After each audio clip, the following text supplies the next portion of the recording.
بسم اللہ الرحمن الرحیم ختم اللہ علی قلوبہم وعلی سمعہم وعلی ابصارہم غشاوۃ ولہم عذاب عظیم صدق اللہ العظیم۔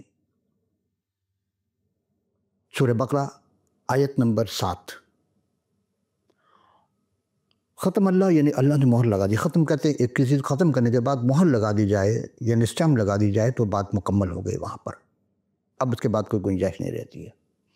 علی قلوبہم ان کے دلوں پر، وعلی سمعہم اور ان کے سماعت پر، وعلی ابصارہم اور ان کے دیکھنے کی قوت پر، غشاوۃ ولہم عذاب عظیم، وہ ایسی مہر لگا دی کہ وہ دل ہونے کے باوجود بھی وہ وہ سمجھ نہیں سکتے، وہ کام ہی نہیں کر سکتے، اور سننے کے باوجود وہ سن نہیں سکتے، اور دیکھنے کے بعد وہ دیکھ نہیں سکتے۔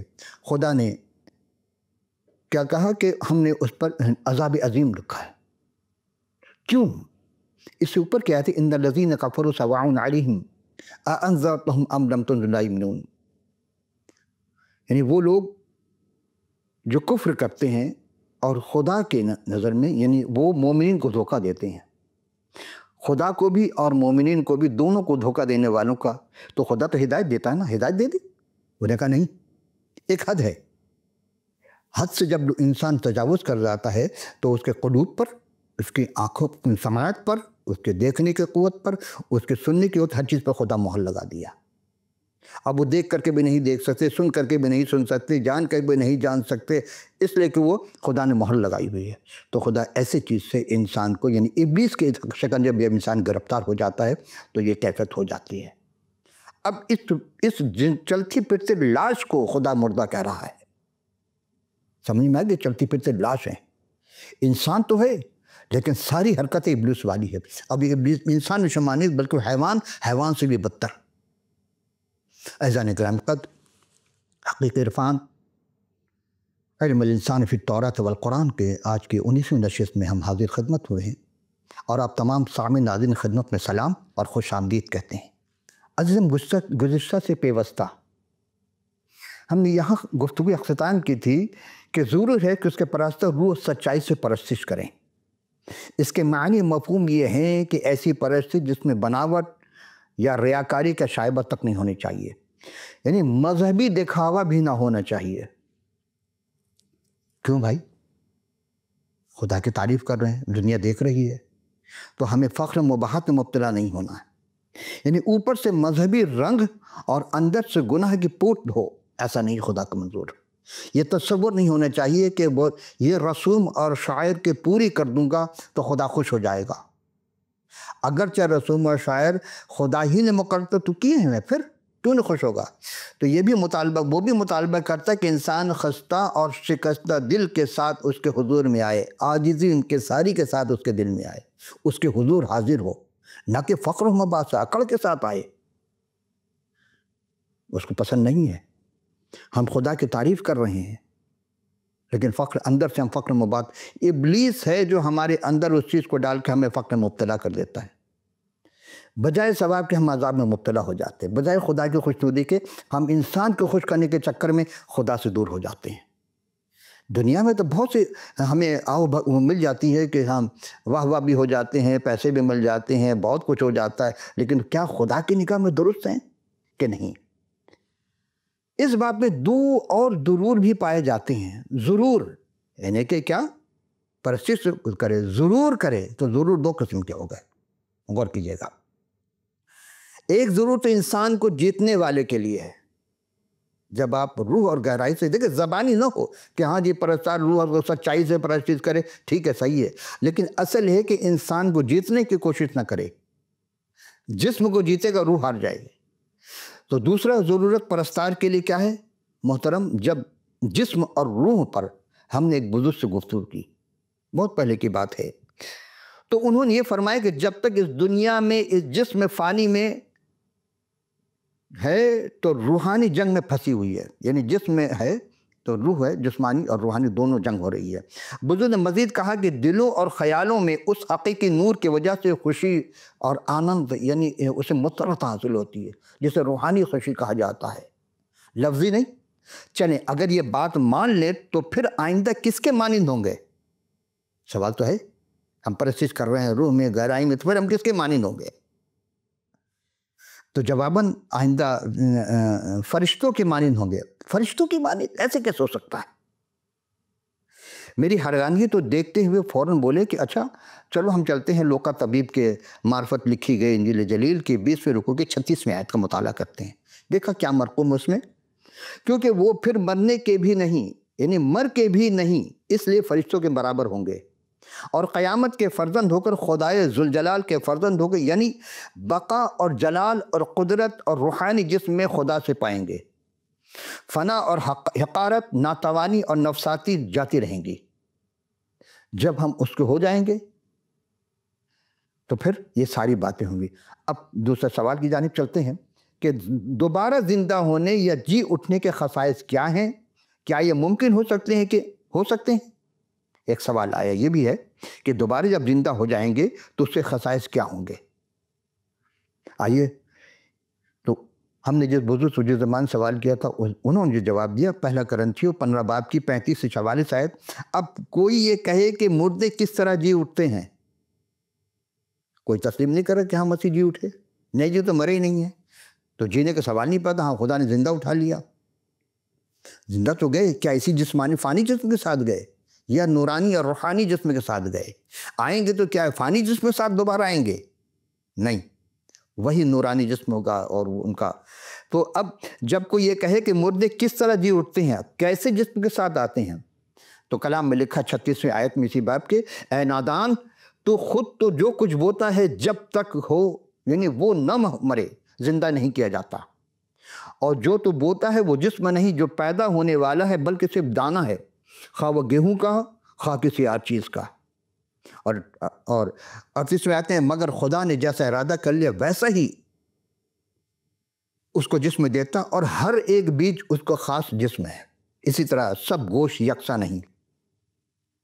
عزیزم، یہاں مجھے ایک بزرگ تھے، ان کا نام تھا، وہ پنڈت تھے، ہندو مذاہب سے تعلق کا ظاہر سی بات ہے، آپ پنڈت کا جو عہدہ ہوتا ہے، لیکن ہر مذہب میں کچھ جو دینی لوگ ہوتے ہیں ان کو کوئی عہدہ ہے۔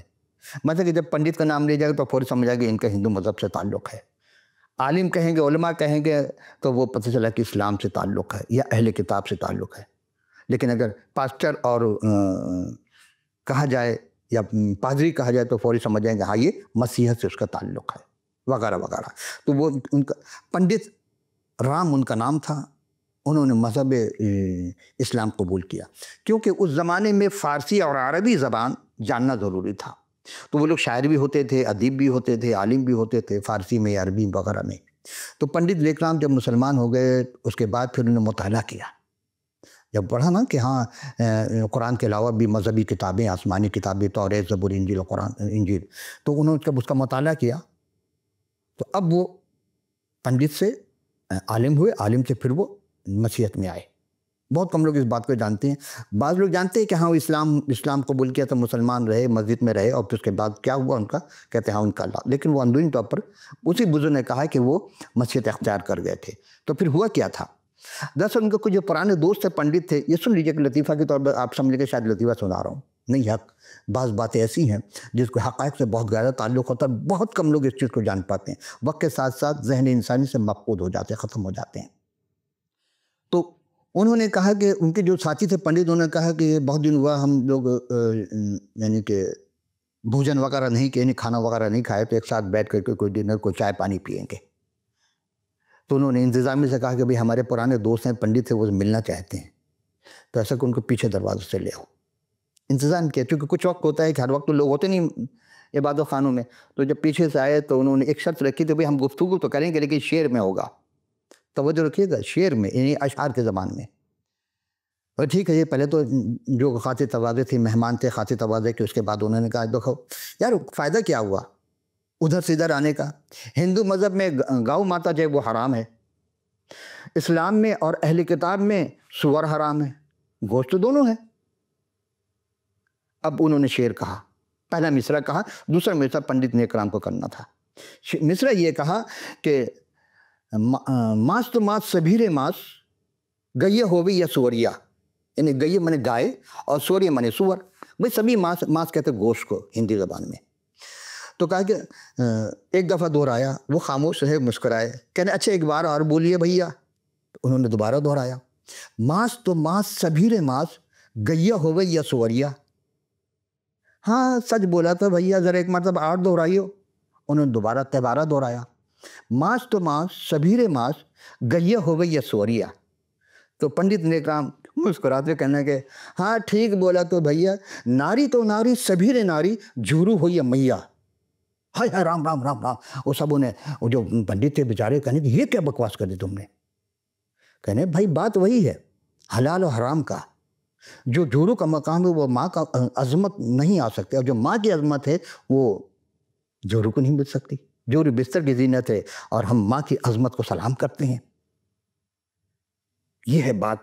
تو بات کیا تھی کہ گوشت، اب سور کو ہو یا گائے کا ہو، وہاں سور حرام یہاں گائے، وہ گائے حرام یہاں سور حرام. تو اسی طرح سب گوشت یکساں نہیں ہیں، بلکہ آدمیوں کا گوشت اور ہے، چوپایوں کا گوشت اور ہے، پرندوں کا گوشت اور ہے، مچھلیوں کا گوشت اور ہے. بزرگ خاموش ہو گئے اور اختیاری کی تو پھر یوں گویا ہوا کہ میاں پاکیزہ اور حلال گوشت اور بھی ہوتا ہے، اور حرام اور حلال ناپاک اور گوشت بھی ہے.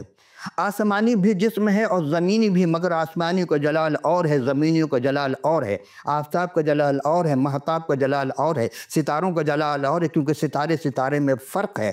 مردوں کی قیامت بھی ایسی ہی ہے، جسم کے فنا کی حالت میں بویا جاتا ہے، بقا کی حالت میں اٹھتا ہے، بے حرمتی کی حالت میں بویا جاتا ہے، جلال کی حالت میں اٹھتا ہے، کمزوری کی حالت میں بویا جاتا ہے، اور قوت کی حالت میں جی اٹھتا ہے. نفسانی جسم میں بویا جاتا ہے، روحانی جسم میں جی اٹھتا ہے. جب نفسانی جسم ہے تو پھر روحانی جسم بھی ہے. چنانچہ لکھا ہے کہ پہلا آدمی آدم زندہ نفس بنے، اور پچھلا آدم یعنی وہ زندگی بخشنے والے روح بنا. عزیزو، الروح امر ربی، روح تو خدا کا امر ہے اور سب میں ہے. پھر یہ فرق کیوں ہے؟ حیوان بھی ہے، حیوان انسان نہیں بن سکتا. انسان اپنی حرکتوں سے ابلیسی پرست ہو کر کے حیوان سے بدتر ہو جاتا ہے. اب سوال یہ پیدا کہ ہم کس کے مانند ہوں گے، تو اور ہم کس کے ہم شکل ہوں گے؟ تو ہم نے کہا کہ کہا کہ اس سوال کے دو سوال ہیں ایک جواب میں. یعنی پہلا یوحنا 3 باب کے ہم دوسری آیت کو دیکھیں گے عزیزو، تو ہم اس وقت خدا کے فرزند ہیں، اور ابھی تک یہ ظاہر نہیں ہوا ہے کہ ہم کیا کچھ ہوں گے. ہاں البتہ ضرور جانتے ہیں کہ جب وہ ظاہر ہوگا تو ہم سب بھی اس کے مانند ہوں گے. کون ظاہر ہوگا؟ کوئی تو آنے والا ہے نا آسمان سے، اس کا ظہور ہوگا. تو اس کو ویسے ہی دیکھیں گے جیسا وہ ہے. اور جو کوئی امید رکھتا ہے کہ اپنے آپ کو ویسے ہی پاک کرتا ہے جیسا وہ پاک ہے. اب سوال یہ ہے کہ دوسرا جز کہ ہم کس کے ہم شکل ہوں گے. وہ کون ہے جو پاک ہے، مقدس ہے؟ وہی جو قرب قیامت آسمان سے آنے والی ہے. وہ ذات اقدس کون ہے؟ جی ہاں، جو خدا تعالیٰ. عزیزان گرامی قدر، آئیے ہم قرآن شریف کا دوسرا سورہ بقرہ آیت نمبر 210 میں کا مطالعہ کرتے ہیں. کیا لکھا ہے؟ هل ينظرون الا ان ياتهم الله في ظلال من الغمام والملائكة وقضوا الامر والى الله ترجع الامور. هل ينظرون، ہر کوئی منتظر اس بات کے، الا ياتهم الله في ظلال، کہ اللہ، کون؟ اللہ بادلوں میں سے ہوتا ہوا اور اپنے ملائکہ کے ذریعے آئے زمین پر، اور قصہ تمام کا دین عدالت کرے گا. وَإِلَى اللَّهِ تُرْجَعُ الْأُمُورُ، اور ساری باتیں، ساری چیزیں اسی تک لوٹ کر جائیں گی. تو آسمان سے کون آنے والا ہے؟ قرآن کہہ رہا اللہ. اور روایت، ساری باتیں، کتاب مقدس، وہ کہتے ہیں کہ حضرت مسیح آنے والے ہیں. اب آپ سوچئے، قرآن اس کو اللہ کہہ رہا ہے، میں نہیں کہہ رہا ہوں. نعوذ باللہ، میں تو کہہ ہی نہیں سکتا، میں کون ہوتا ہوں کہنے والا. لیکن قرآن کی آیت ہے کہ وہ اللہ ہے جو آئے گا. اور کلام میں لکھا ہے کہ وہ کون آئے گا قرب قیامت آسمان سے؟ وہ حضرت مسیح سلام علیہ. جی ہاں، جس کو خدا کے بیٹا کہتے ہیں. ہم اسی کے مانند ہوں گے اور ہم اسی کے ہم شکل ہوں گے. یعنی کس کی صورت پر ہوں گے؟ تو آئیے پہلا کرنتھیوں 15 باب کے 47 اور 39 میں پہلا آدمی زمین یعنی خاکی تھا، دوسرا آدمی آسمانی. کیونکہ زمین کی مٹی سے آدم کو بنایا گیا تھا، اور مسیح کو زمین کی مٹی سے نہیں بنایا گیا. وہ روح کی قدرت سے بنا ہے۔ ویسے ابن مریم البینات برح القدس، وہ روح القدس کے ذریعہ، جیسا وہ خاکی تھے ویسے ہی خاکی بھی ہے، جیسا وہ آسمانی تھے ویسے آسمانی بھی، اور جس طرح ہم اس دنیا میں کی صورت پر ہیں تو پھر سوال ہی پیدا ہے کہ ہمارے خاکی بدن کس کے مانند ہوں گے؟ عجب سوال ہے، آج بڑے عجب قسم کے سوال آئے ہیں۔ تو فلپیوں کا خط 3 باب کی 21ویں آیت میں کہ وہ اپنی اس قوت کے تاثیر کے موافق جس چیزیں اپنے تابع کر سکتا ہے ہماری پست حالی کے بدن کی شکل بدل کر اپنے جلالی بدن کی صورت پر بنائے گا۔ تو پھر یہ کیا ظاہر ہوگا؟ کلسیو 3 باب کی 4 آیت میں ہے کہ جب مسیح جو ہماری زندگی ہے ظاہر کیا جائے گا تو بھی ہم اس کے ساتھ جلال میں ظاہر ہوں گے، اور گویا کہ ہمارے خاکی بدن اس کے جلالی جسم کے مانند ہوں گے اور ہم جلالی ہو جائیں گے۔ دیکھیں، نام جلالی رکھنے سے نہیں ہوگا، بلکہ وہ کام کرنا ہوگا جو جلالی بدن بنا دے۔ آپ سامعین ناظرین کے اذہان میں ضروری سوال جنم لے رہا ہوگا کہ آخر یہ سب باتیں کیسے ہو سکتی ہیں؟ کیوں کر ہوا؟ کیسے کہا گیا؟ عزیزان محترم، اب جو بھی گفتگو آپ کی خدمت عالیہ میں ہم نے پیش کر دی ہے، جو آپ مسلسل محو سماعت ہیں، غور کر رہی ہیں، تو ہم نے کلام مقدس سے تمام آیت پیش کی۔ ان تمام سب باتوں میں ہمیں اس لیے ہے کہ ہمارے ہاں روایت پرستی کا قطعی اصول نہیں ہے، روایت ہے ہی نہیں، یعنی فروغ ہی نہیں دیا۔ سب باتیں کلام الہی جو روح القدس کی تحریک سے تحریر کی گئی تھیں۔ ہم نے منج العالمین روح اللہ کلمت اللہ جن کی آمد ثانی کے سب منتظر ہیں، ہم نے مسیح سے اپنے روحوں میں اس قدر بطور بیانات کے کچھ پایا ہے کیونکہ وہاں کی بخشش کے لیے زادرہ یہاں تیار کرنا ہوگا اور لے کے جانا ہوگا، وہاں کسی کی سفارش نہیں چلے گی۔ ہم حضور المسیح کے کلام مقدس اور قرآن پاک کی آیات سے پہچان گئے کہ وہ کون ہیں۔ وہی روح ہے، یعنی روح اللہ ہے، وہی کلمت اللہ ہیں جنہوں نے لا علاج مریضان کو بدروح گرفتار لوگوں کو شفا بخشی، مادر ذات نابیناؤں کو چھو کر شفا بخش بینائی عطا کرتی، پلک جھپکتے میں مرے ہوئے مردے کو 12 سالہ بچی کو چھو کر اس کو اے بیٹی اٹھ، اور اٹھ بیٹھی۔ گھر سے نکلے ہوئے میت کو جو گھر اور قبر کے درمیان تک اس کو بیوہ کا بیٹا ماں پر ترس کھا کر کے اس کو زندہ کیا۔ حتیٰ یہ کہ 4 دن کے دفن شدہ اپنے دوست لازر کو 4 دن کے بعد پہنچ کر، اور بہن اس کی کہتی ہے اب تو بدبو آ رہی ہے بدن سے، بدبو شدہ جسم کو رکھا کہاں ہے؟ انہیں قبرستان میں۔ قبر کے بعد جا کر وعدے لازر باہر آ، اور وہ باہر آ گیا۔ آپ نے دیکھا کہ مردہ جسم کو بھی زندہ کرنے کی، اور زندہ جسم جو مردہ اس کے اندر ہے وہ روح کو بھی زندہ کرنے کی قدرت سوائے مسیح اور کسی کے پاس نہیں ہے۔ دعویٰ الگ چیز ہے، کر کے دکھانا الگ ہے، اور مسیح نے سب کچھ کر کے دکھایا۔ اور خود اگر مردوں کو زندہ جو کیا ہے، دعویٰ کہ فلاں نے زندہ کیا، تو ہم خود صلیبی موت کا لبادہ اوڑھا۔ تو از خود 3 دن مردوں میں سے جی اٹھے، اور 40 دن اپنے شاگردوں کے ہمراہ رہ کر کے تسلی اور تشفی دی کہ تمہارا دل نہ گھبرائے، میں جلد آنے والا ہوں، اسی شہر میں ٹھہرے رہو اور تمہیں قوت کا لباس ملے گا۔ عزیزو، یعنی جب تک قوت کا لباس تمہیں وہ ٹھہرے رہے، اور تمہارے ایک مددگار بھیجوں گا، یعنی روح القدس۔ اور پھر صعود سما بھی ہوئے، دوبارہ قرب قیامت آنے والے ہیں جس کا ذکر ہو چکا۔ تو کیا اب قیامت تک مسیح پر ایمان رکھنے والے کو نجات مل سکتی ہے کہ نہیں مل سکتی؟ یقیناً ملے گی۔ اور کلام مقدس قرآن شریف سے حضور مسیح کی اس قوت سے آگاہ ہو گئے کہ ان کا کلام راہ، حق اور زندگی کلام ہے۔ وہ بدلنے کے کلام کو ثابت کیا جا سکتا ہے، بلکہ کر دیتے ہیں۔ کلام بدلا نہیں ہے، بلکہ پڑھنے والوں کو بدل دیتے ہیں۔ وہی جو قیامت و زندگی ہے، جس نے کہا کہ میں حقیقی انگور کا درخت ہوں، حالانکہ انگور کا درخت آپ نے نہیں دیکھا ہوگا، ایک عرصہ گزرتا ہے، وہ جو بیلیں ہوتی ہیں وہ درخت میں تبدیل ہو جاتی ہیں، اور ہماری روح کی اصلیت بھی ملکی بھی ہے، اور ہم اپنی تکمیل فرشتوں کے مانند ہونے میں دیکھتے ہیں، کیونکہ وہاں کی بخشش زادرہ یہاں تیار کر کے لے جانا ہوگا۔ عزیزو، آئیے اب ہم ایک اور سوال کی جانب چلتے ہیں آج کا، کہ کلام الہی کے مطابق انسانی روح پر اندھیرا سا کیوں ہے؟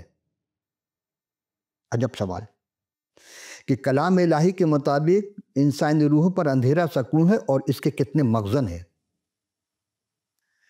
عزیزو، چونکہ مسلسل ہماری گفتگو روح اور روح کے مردہ ہونے کی بات ہو رہی ہے، اسی سے ریلیٹڈ ہے یہ۔ عزیزان من، یہ بالکل درست ہے کہ انسانی روحوں پر کچھ اندھیرا سا رہتا ہے۔ کیوں رہتا ہے؟ کیا سب پر ہے؟ نہیں، سب پر نہیں ہے۔ جو توبہ کر کے اور کلام کے مطابق اپنی زندگی گزارتے رہیں، تو اس نے کہا کہ میں آخر تک تمہارے ساتھ رہوں گا، اور تمہیں وفادار رہے تو آخر میں تمہیں اس زندگی کا تاج ملے گا، اس کتاب میں تمہارا نام ہوگا۔ دراصل اس سوال ہے کہ اس کے کتنے مخزن ہوتے ہیں۔ مخزن کہتے ہیں خزانہ کو۔ اب خزانہ اچھا بھی ہے، خزانہ برا بھی ہے، خزانہ رئیس بھی ہے، خزانہ خبیث بھی ہے۔ غور طلب بات یہاں ہے۔ مگر یہاں یہ بات ہم واضح کر دیں کہ سب روحیں جو ہیں وہ نہیں ہیں، مگر اکثر روحوں پر سایہ ہے۔ یہاں جن پر اندھیرا نہیں وہ منور نظر آتے ہیں۔ کس کی وجہ سے؟ یہ بات ضروری کہ پہلے ان روحوں پر جو اندھیرا تھا، لیکن اس روح اللہ نور مجسم کے وسیلے سے ان کے اندر روح میں روشنی آ گئی۔ وہ مردہ جو تھی روح وہ زندہ کر دیا گیا، زندگی مل گئی۔ اس میں کوئی شک نہیں کہ بہت سی روحوں کا اندھیرا ہے، لیکن سوال یہ پیدا کہ آخری اندھیرا کہاں سے آ گیا؟ آپ سوچیں گے اندھیرا، اندر تو اندھیرا ہے، بالکل اندر تو کوئی روشنی، کوئی لائٹ نہیں جل رہی، لائٹ تو باہر ہمارے جسم پڑتی ہے۔ یہ قابل غور بات ہے کہ اس کے لیے ہم 4 مخزن کا مشاہدہ کریں گے۔ مخزن اصل میں خزن سے نکلا ہے۔ خزن کہتے ہیں عربی اور اردو میں یہ صفت ہے خزانہ، گوڈاؤن، اسٹور، جہاں ذخیرہ کیا جائے، اس کو کہتے ہیں خزن۔ اسی سے خزانچی بنا ہے فارسی میں۔ اور اس کی وجہ میں نے کہا کہ 2 قسمیں ہیں، منفی اور یہ خواہش سے بنتا ہے۔ ایک منفی خواہش ہے، یعنی خواہش خبیثہ، اور ایک مثبت خواہش ہے، خواہش رئیسہ، یعنی اچھے اور برے۔ پہلا مخزن کہ جب سے یعنی سب سے پہلے یہ دیکھتے ہیں کہ آدمی کے اندر سے اندھیرا نکلتا ہے۔ کب نکلتا ہے؟ جب آدمی میں منفی خواہش، بد منصوبوں اور خود غرضی وغیرہ کا مغلوب ہو کے برے کام کرتا ہے تو اندھیرے سے اسے اندر سے نکلتا ہے۔ کلام میں لکھا جو چیز نکلتی ہے وہ تمہاری بری چیز، وہ تمہارے اندر سے نکلتی ہے۔ پیدائش 4 رکوع کے 9 آیت۔ اور قائن نے اپنے بھائی حابل کو کچھ کہا، اور جب دونوں کھیت میں تھے تو یوں ہوا کہ قائن نے اپنے بھائی حابل پر حملہ کیا، اسے قتل کر ڈالا۔ پہلا قتل ہو رہا۔ اور دوسری آیت ہے پیدائش 49 باب کی 6 آیت میں ہے کہ اے میری جان، ان کے مشورے ہمیں شریک نہ ہو، یعنی ان مشورے پہ شریک نہ ہو، اے میری بزرگی ان کی مجلس میں شامل نہ ہو، کیونکہ انہوں نے اپنے غضب میں ایک مرد کو قتل کیا اور اپنی خودرائی سے بیلوں کی کوچیں کاٹی۔ عزیزم، بھائی نے بھائی کو قتل کیا، ایک نے آدمیوں کو قتل کیا اور جانور کو بھی قتل کیا۔ اب تیسری آیت لوقا رسول کی معرفت لکھی گئی انجیل جلیل کے 12ویں رکوع کی 19ویں آیت ہے، اور ان میں اپنا سارا اناج اور مال بھر رکھوں گا اور اپنی جان سے کہوں گا اے جان، تیرے پاس بہت برسوں سے ہے، بہت کچھ سارا سال جمع ہے، چین کر اور کھا پی، خوش رہ۔ اپنے آپ کو تسلی دے رہا انسان۔ ایک نے سگے بھائی کو قتل کیا، دوسرے نے غرور میں آ کر قتل کر دیا انسان کا اور جانور کا، تیسرے نے دولت مند بے وقوف کے تمثیل میں جس نے اناج تو جمع کر لیا لیکن اسی رات اس کی موت واقع ہو گئی۔ عزیزو، دوسرا مخزن ہے خارج سے میں بہکانے والے کی۔ اس کا بھی تعلق منفی خواہش سے ہے، یعنی خواہش خبیثہ سے۔ شریر دوست، بدکار، ہم نشین اور بدنمونے جو دنیا میں نظر آتے ہیں اندھیرے کے باعث ہیں۔ آج نئی نسل کو بد کرداری کی تعلیم دی جا رہی ہے۔ غور کیا آپ نے؟ انٹرنیٹ کے ذریعہ اب تو بہت آسان ہو گیا ہے۔ پہلے بچے اگر برائی دیکھتے تھے تو سمجھ میں آتی تھی، بری بات کہتے تو روکا جاتا تھا۔ اب تو فوری وہ رات کی تنہائی میں بیٹھتے ہیں اور موبائل کے ذریعہ بہت ساری برائیاں دیکھتے ہیں، یعنی معصوم ذہن کو زنا کی ترغیب۔ ہم کہاں ہیں عزیزان محترم؟ یہ وہ باتیں ہیں جو کہ ابلیسی کارروائی ہو رہی ہے اور لوگ اس کو سمجھ نہیں پا رہے ہیں۔ چند ٹکے کے خاطر، چند دولت مند، چند وہ لوگ جو ابلیس کے سکنجے میں گرفتار ہیں، وہ نئی نسلوں کو تباہی کی طرف لے جا رہے ہیں۔ تیسرا مخزن ایسا پوشیدہ بدروح جو خدا کا اور انسان کا بھی دشمن رہا۔ جانتے وہ کون ہے؟ اس کو لوسیفر کہتے ہیں۔ کلام الہی کے اس میں بھی 3 مختلف آیت ہم آپ کی خدمت میں پیش کر رہے ہیں۔ پہلا ہے کہ پیدائش 3 باب کی 13ویں آیت میں تب خدا نے عورت سے کہا کہ تو نے کیا کیا؟ عورت نے کہا کہ سانپ نے مجھ کو بہکایا تو میں نے کھایا۔ یعنی کہ بدروح انسان پر غالب آ کے دونا اور ایسی مسلط ہو گئی ہے کہ مسیح نے اسے اس جہان کا سردار کہا ہے۔ اور سورہ ناس میں ہے، آخری میں 5ویں آیت میں ہے، جو لوگوں کے سینوں میں گھس کر کے دل تک نہیں، سینوں میں گھس کر کے وسوسے ڈالتا ہے۔ وہ بد ارادہ لوگوں کے دلوں میں پیدا کرتا ہے اور بہتوں کو اپنی پرستش کراتا ہے، اور اس نے بہت سا اندھیرا لوگوں کے روح میں ڈال رکھا ہے۔ اور انجیل جلیل میں یوں مرقوم ہے، 2 کرنتھیوں کے 4 باب کی 4 آیت میں، یعنی ان بے ایمانوں کے واسطے جن کی عقلوں کو اس جہان کے خدا نے اندھا کر دیا ہے، تاکہ مسیح کو جو خدا کی صورت میں اس کے جلال کی خوشخبری کی روشنی ان پر نہ پڑنے دے۔ اور اب آخری ہے کہ اب متی 4 باب کی 8ویں آیت ہے، پھر ابلیس نے اسے اونچے لے جا کر پہاڑ پر لے گیا تاکہ دنیا کی سلطنتیں اور اس کی شان و شوکت اسے دکھائے، یعنی لالچ دیتا ہے اور باطن میں تاثیر پیدا کرتا ہے۔ دھتکارا ہوا ابلیس بلاسا سے نکلا ہے، لبسا دھتکارا ہوا رانے درگاہ۔ چوتھا اور آخری ہم یہاں اس کے بعد ہم آپ سے اجازت چاہیں گے، چوتھا مغزن، جب آدمی گناہ پر گناہ کرتا چلا جاتا ہے، خدا کے ہدایتوں کے تابع نہیں ہوتا، بالکل اسی طرح جیسا مچھلی کا چھوٹے سا اگر چلوا بھی ہے، بچہ ہے، وہ پانی کی گہرائی میں چلے جاتا ہے لیکن پانی کا وزن محسوس نہیں کرتا۔ انسان جب گناہ کے دلدل میں پھنستا چلا جاتا ہے، پھر گناہ کو گناہ نہیں سمجھتا ہے، فخر و بہات سے اپنے گناہ کو بیان کرتا ہے۔ عزیزان، یہی حال انسان کا بھی ہے۔ خداوند متعال جو غفور الرحیم ہے، قہر میں دھیما اور شفقت میں غنی ہے، تب ایک وقت ایسا آتا ہے کہ خدا اس بندے کو چھوڑ دیتا ہے۔ کیوں؟ مہربان اور فضل کو اس کی طرف سے ہٹا لیتا ہے۔ تب اس آدمی کے دل پر اندھیرا سا چھا جاتا ہے اور وہ سنگ دل ہو جاتا ہے، یہاں تک کہ ہلاک ہو جائے۔ فرعون، نمرود، شداد، حامان اور بھی بہت سے حزبوں کا یہی حال ہوا، اور ہر زمانے میں گردن کش شریر جو خدا کی طرف آنا نہیں چاہتے، ہمیشہ ہدایت الہی سے تحقیر کرتے ہیں، بجائے الہی ہدایتوں کے اپنے دل میں جگا دیں، لیکن جھوٹے خیالات، جھوٹے باتوں کے راہوں کے اختیار کرتے ہیں۔ اسی سے خدا جو قہار و جبار ہے چھوڑ دیتا ہے۔ فرعون بے سامان مرا، بہت سے لوگ اسی طرح دنیا میں بہت کچھ حاصل کرتے ہیں لیکن بے سر و سامان چلے جاتے ہیں۔ ہمارے دیکھتے دیکھتے کئی ایک دوست خدا سے چھوڑ گئے۔ عزیزو، ایک طرف روشنی کی ہدایت ہے، وہ ایمان ملتی ہے روح سے، دوسری طرف تاریکی ہے جو سراسر پھنس کر کے ہلاک ہے اور ابدی ہلاک ہے۔ اس لیے مناسب ہے، فرض ہے کہ ہم اندھیرے سے ان چاروں خزانوں کے مخرجوں کو خبردار رہیں، اپنے اور اپنے آل اولاد کے لیے، اپنے دوست احباب کے لیے بہتری چاہیں، اس راہ پر لگائیں تاکہ دنیا اور آخرت دونوں سمر جائے۔